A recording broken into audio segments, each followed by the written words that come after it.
कछुए और चिड़िया की कहानी नहीं सुने हो तो चलो आज सुनते हैं, मजा आएगा। तो बात है एक ऐसे जंगल की जहां रहते थे एक शैतान कछुआ और एक चालाक चिड़िया। कछुआ भले ही धीरे चलता था पर दिमाग से बड़ा तेज था। चिड़िया तो थी ही फुर्तीली और शैतान। एक दिन नदी के पास बैठे बैठे कछुए ने कहा, काश मैं भी उड़ पाता। चिड़िया हंसकर बोली, दोस्त, तुम तो अपनी अक्ल से किसी को भी हरा सकते हो। फिर भी कछुआ मायूस था। चिड़िया ने कहा, चलो रेस लगाते हैं, तुम अपनी रफ्तार से चलो और मैं उड़ते उड़ते बैठती जाऊंगी। रेस शुरू हुई। चिड़िया तो झट से आगे निकल गई पर बार बार नीचे आना पड़ा। कछुआ भले ही धीरे धीरे चल रहा था पर बिना रुके। आखिर में कछुआ पहाड़ की चोटी पर जा पहुंचा। चिड़िया ने हार मानकर कहा, देखा, धीरे धीरे चलते रहने से जीत पक्की है। कछुआ हंसते हुए बोला, हाँ दोस्त, धैर्य ही सबसे बड़ी ताकत है। और इस तरह दोनों ने सीखा कि धैर्य, लगन और होशियारी से कोई भी मुश्किल पार की जा सकती है। और उनकी फ्रेंडी भी और गहरी हो गई। एक था घना जंगल। वहां पेड़ बहुत ऊंचे ऊंचे और हरे भरे थे। पेड़ों पर मीठे मीठे फल लगे हुए थे। रंग बिरंगे फूल खिले हुए थे। नदी का पानी चमक रहा था। पक्षी बहुत मीठा गाना गा रहे थे। हिरण घास खा रहे थे। जंगल में बहुत सारे जानवर रहते थे। शेर, बाघ, भालू और हिरण सब साथ साथ रहते थे। बंदर पेड़ों पर उछल कूद कर रहे थे। यह एक सुंदर और शांत जंगल था। जंगल में एक बहुत बड़ा हाथी भी रहता था। वह बहुत स्ट्रांग था। हाथी को अपनी ताकत पर बहुत घमंड था। वह हमेशा अपनी सूंड ऊपर करके चलता था। मैं सबसे ताकतवर हूँ, मुझे कोई नहीं हरा सकता। हाथी छोटे जानवरों को परेशान करता था। वह उन्हें डराता था। वह उनके घर भी तोड़ देता था। सभी जानवर हाथी से डरते थे। एक दिन एक छोटा पक्षी चिरकुट और उसकी पत्नी ने अपना घोंसला बनाया। उन्होंने एक ऊंचे पेड़ पर घोंसला बनाया। उन्होंने उसमें 2 अंडे दिए। चिरकुट और उसकी पत्नी बहुत खुश थे। देखो हमारे प्यारे अंडे, हम कितने खुश हैं। लेकिन उनकी खुशी ज्यादा दिन तक नहीं रही। घमंडी हाथी वहां से गुजरा। उसने पेड़ को अपनी सूंड से हिला दिया। चिरकुट का घोंसला नीचे गिर गया। अंडे टूट गए। ओह नहीं, हमारे अंडे, यह कितना दुखद है। चिरकुट और उसकी पत्नी बहुत दुखी हुए। उन्होंने रोना शुरू कर दिया। उनकी आवाज सुनकर उनके दोस्त आए। मधुमक्खी, मक्खी और मेंढक ने उन्हें सांत्वना दी। दोस्तों, हमारे साथ बहुत बुरा हुआ है। ओह चिरकुट, क्या हुआ, हमें बताओ। हाँ, हमें बताओ, हम तुम्हारी मदद करेंगे। हाथी ने हमारे घर को तोड़ दिया। हमें उसे सबक सिखाना होगा। ठीक है, हम मिलकर एक प्लान बनाएंगे। सभी ने मिलकर हाथी को सबक सिखाने का प्लान बनाया। मक्खी ने हाथी के कान के पास भिनभिनाना शुरू कर दिया। मधुमक्खी ने हाथी की आंखों पर डंक मार दिया।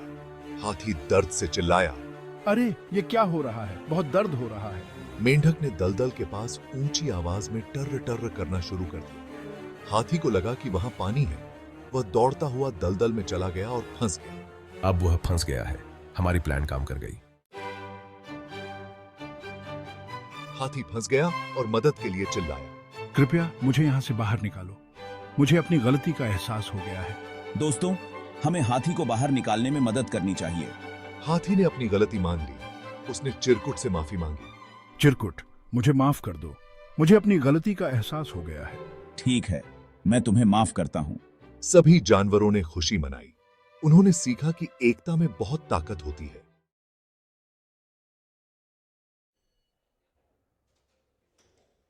बहुत समय पहले की बात है। एक घने जंगल में एक चिड़िया और एक चूहा रहते थे। चिड़िया हवा में उड़ने वाली और मीठे गीत गाने वाली थी, जबकि चूहा जमीन के अंदर अपने छोटे छोटे बिलों में रहने वाला था। दोनों में गहरी मित्रता थी, लेकिन उनका स्वभाव एक दूसरे से बिल्कुल अलग था। एक दिन चिड़िया ने चूहे से कहा, सुनो चूहे भाई, तुम्हें आसमान में उड़ने का अनुभव लेना चाहिए। यह बहुत मजेदार होता है। चूहा ने अपनी छोटी आंखों से ऊपर देखा और कहा, मैं तो जमीन के नीचे रहने वाला हूं। मैं आसमान में उड़ने से डरता हूं। तुम बताओ, नीचे जमीन पर घूमने का अनुभव कितना अच्छा होता है। चिड़िया हंस पड़ी और बोली, तुम सच कह रहे हो, लेकिन तुमने कभी बाहर का संसार नहीं देखा। उड़ान का आनंद तुम्हें अद्भुत लगेगा। चूहा थोड़ी देर सोचता रहा और फिर बोला, अगर तुम कहती हो तो मैं कोशिश करूंगा, लेकिन बदले में तुम भी मेरे साथ जमीन के अंदर घूमोगी। चिड़िया ने सहमति में सिर हिलाया और योजना बनाई कि अगले दिन वे दोनों एक दूसरे की दुनिया का अनुभव करेंगे। अगले दिन चिड़िया ने अपने पंखों से चूहे को पकड़ लिया और आसमान में उड़ चली। चूहा बहुत डर रहा था। उसकी छोटी छोटी आंखें बड़ी हो गईं और वह जोर जोर से चिल्लाने लगा, मुझे नीचे उतारो, मैं गिर जाऊंगा। चिड़िया ने उसे समझाया, डरने की बात नहीं है, मैं तुम्हें कसकर पकड़े हुए हूं। बस चारों ओर देखो, कितना सुंदर नजारा है। चूहा धीरे धीरे शांत हुआ और उसने नीचे देखा। उसे जंगल, नदी और पहाड़ बहुत छोटे दिख रहे थे। हवा में तैरते बादल और दूर दूर तक फैले आसमान को देखकर उसका मन अचंभित हो गया। उसे यह अनुभव अद्भुत लगा। वह बोला, चिड़िया, तुम सही कह रही थी, यह तो बहुत मजेदार है। चिड़िया मुस्कुराई और धीरे से उसे वापस जमीन पर उतार दिया। अब बारी थी चिड़िया की चूहे के बिल में जाने की। चूहा उसे अपने बिल में ले गया। चिड़िया को वहां अंदर घुसने में थोड़ी मुश्किल हो रही थी, क्योंकि वह अपने पंखों के साथ तंग जगह में समा नहीं पा रही थी। चूहा ने कहा, तुम्हें डरने की जरूरत नहीं है, यहां अंदर बहुत सुरंगें हैं और यह हमारी दुनिया है। चिड़िया ने चूहे की बात मानकर अंदर जाने की कोशिश की। बिल के अंदर उसे अंधेरा और ठंडा महसूस हुआ। वह हर कदम पर सतर्क थी, क्योंकि उसे जगह बहुत तंग लग रही थी। लेकिन जब वह अंदर गई तो उसने देखा कि चूहे ने वहां कितनी साफ सुथरी जगह बना रखी है। चारों ओर छोटे छोटे कमरे थे, जहां चूहा आराम से रह रहा था। चिड़िया ने कहा, तुम्हारी दुनिया भी कम अद्भुत नहीं है, यहां रहना भी एक अलग अनुभव है। दोनों ने एक दूसरे की दुनिया को समझा और महसूस किया कि हर किसी का अपना अपना खास जीवन होता है। चिड़िया को अब चूहे की जमीन के अंदर की दुनिया पसंद आने लगी थी और चूहे को आसमान की ऊंचाई से डर कम होने लगा था।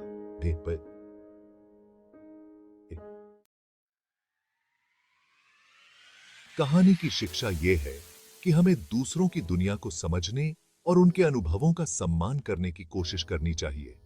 हर किसी का जीवन अलग होता है और हमें एक दूसरे से सीखना चाहिए। समाप्त। जंगल का दृश्य। बैकग्राउंड में धीमी और हल्की म्यूजिक, जिसमें पत्तों की सरसराहट और चिड़ियों की धीमी चहचहाहट सुनाई देती है।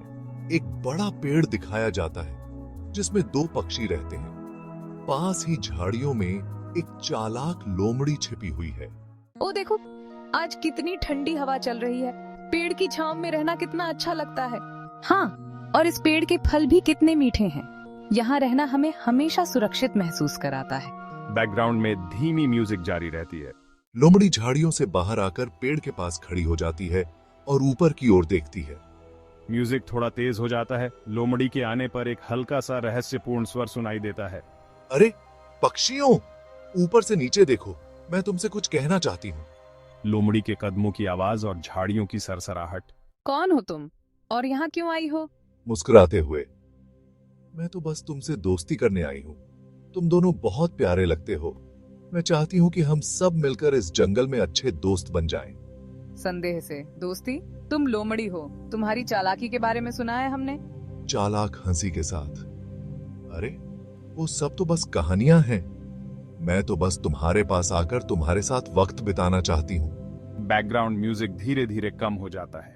मुझे नहीं लगता कि हम तुम पर भरोसा कर सकते हैं। अरे क्यों नहीं, मैं तुम दोनों की मदद करना चाहती हूँ। इस पेड़ पर ढेर सारे फल हैं और मैं तुमसे वादा करती हूँ कि तुम्हें कुछ नहीं होगा। हमें तुम्हारे इरादों पर शक है। हम सुरक्षित हैं और हमें तुम्हारी मदद की जरूरत नहीं। इन पक्षियों को सबक सिखाना ही पड़ेगा। जब ये नीचे आएंगे तब देखूंगी इन्हें। हमें सावधान रहना होगा। लोमड़ी से हमें दूर रहना चाहिए। हाँ, ये हमें धोखा देने की कोशिश कर रही है। तुम दोनों बहुत चालाक हो, लेकिन याद रखना मैं तुम्हें इतनी आसानी से नहीं छोड़ूंगी। लोमड़ी की चालाकी काम नहीं आई। हम सही थे कि हमने उस पर भरोसा नहीं किया। हाँ, अब हम इस पेड़ पर सुरक्षित रह सकते हैं।